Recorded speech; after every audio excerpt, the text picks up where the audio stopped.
నమస్తే అండి అందరికీ. నా పేరు జ్యోతి.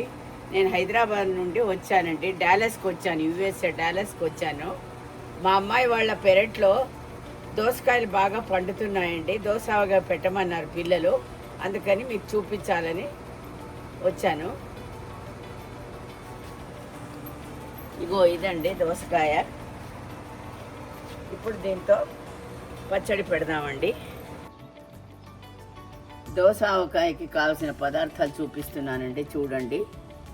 1 గ్లాస్ ఆవపిండి అండి, పచ్చిదే మిక్సీ చేసి పెట్టుకోవాలండి. 1 గ్లాసుడు కారం అండి, 3/4 గ్లాసు, కొంచెం తక్కువగా 3/4 గ్లాసు ఉప్పు అండి, ఒక 2 చిన్న చెంచాతో ఈ స్పూన్ అండి. దీంతో 3 స్పూన్లు మెంతిపిండి అండి. తర్వాత ఒక నిమ్మకాయ రసం అండి, ఒక కొంచెం పెద్ద సైజు నిమ్మకాయ రసం. తర్వాత ఒక చిటికెడు పసుపు. ఇవి కావలసిన పదార్థాలు. ఇంత చూడండి, ఇలా వెడల్పాటి గిన్నె తీసుకొని అందులో వేసుకోవాలండి.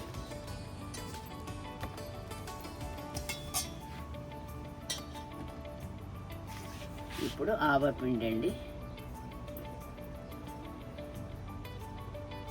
ఇప్పుడు ఉప్పు అండి. ఉప్పు తర్వాత మనం చూసుకుని కూడా మళ్ళీ కలుపుకోవచ్చండి, ముందే ఎక్కువ పోసుకోవద్దు. నిమ్మరసం అండి, విత్తనాలన్నీ తీసుకొని 3 చెంచాలు మెంతిపిండి అండి, చిన్న చెంచాడు పసుపు. ఇవన్నీ బాగా చక్కగా కలుపుకోవాలండి, బాగా కలవాలి. ఇవన్నీ పొళ్ళు బాగా కలుపుకోవాలండి. పిండి అంతా నూనె పోసి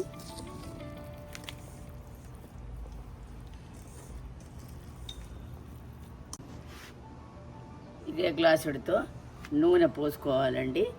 మేము పల్లి నూనె పోసామండి, మీరు కావాలంటే ఆవ నూనె కూడా పోసుకోవచ్చు, పప్పు నూనె ఉన్నా కూడా పోసుకోవచ్చు.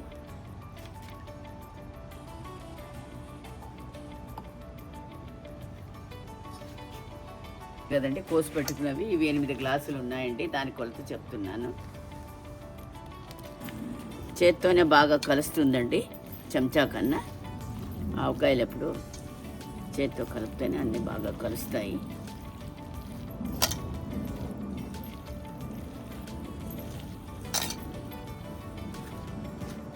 మిగతా ముక్కలు కూడా వేసేస్తున్నాను. కాయలు మాత్రం మీరు ఏ విధంగా అయినా కోసుకోవచ్చండి. మేము సన్నగా పొడుగ్గా కోసుకున్నాము, మీకు ఎలా కావాలంటే అలా కోసుకోవచ్చండి. ఇలా కోస్తే ఏమంటే కొంచెం కలుపుకునేటప్పుడు అన్నంలో బాగా కలుస్తుందండి, చిన్నవిగా కోస్తే. ఇంతకుముందు 1.5 గ్లాసున్నర నూనె పోసాం కదండి, ఇప్పుడు ఇంకో 1/4 గ్లాసు నూనె పోసి మనం ఒక 2-3 రోజులు అలా ఉంచి తర్వాత పైన తేలుతుందండి నూనె, ఇంకా అక్కర్లేదు చాలు. తర్వాత కొంచెం అన్నంలో కలుపుకొని చూసి ఉప్పు సరిగా ఉంటే పర్వాలేదండి. 3/4 గ్లాసు పోసాం కదా, కావాలంటే పోసుకోవచ్చు. ఇలా బాగా కలిపి మూత పెట్టి పెట్టేయాలండి.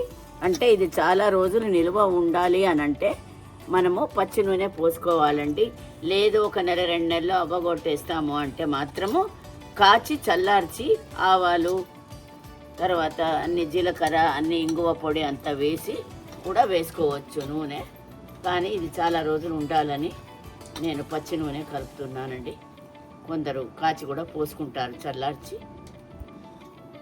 మీకు ఒకవేళ నచ్చినట్టయితే సబ్స్క్రైబ్ చేయండి. ఇంకా ముందు ముందు కూడా కొన్ని రకాలన్నీ నాకు వచ్చినవన్నీ పెడతానండి.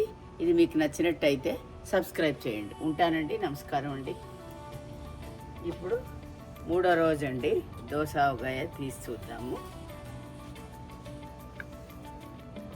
చూసారా, చక్కగా నూనె తేలింది. కలుపుకొని రుచి చూసామండి, మాకు సరిగానే ఉంది. మీరు కావాలంటే ఏదైనా తక్కువ అనిపిస్తే మళ్ళీ కొంచెం అన్ని ఆవపిండి, కారము, ఉప్పు ఏమైనా తక్కువ అనిపిస్తే కలుపుకోవచ్చండి, కలిసిపోతుంది, ప్రాబ్లం ఏమీ లేదు. ఇప్పుడు ఇలా గాల్స్ ఇస్తే చూశారు కదా, ఈ గాజు సీసాలు ఎత్తి పెట్టుకుంటే బాగుంటుందండి ప్లాస్టిక్ డబ్బాలో కన్నా. రోజు వాడకానికి కొంచెం వేరే తీసి పెట్టుకోండి. ఆ చెయ్యి ఈ చెయ్యి తగలకూడదు, తడి చెయ్యి, అందుకని చెప్తున్నాను. ఇప్పుడు చూడండి, ఇలా నూనె తేలింది కదా, అన్నీ సమంగా సరిపోయాయండి. నేను కొలతలని చెప్పాను కదా మీకు. ఇలా మొత్తం సీసాలో వేసానండి. ఇలా మూత పెట్టేసుకోవాలండి గట్టిగా, గాలి చెరవకుండా.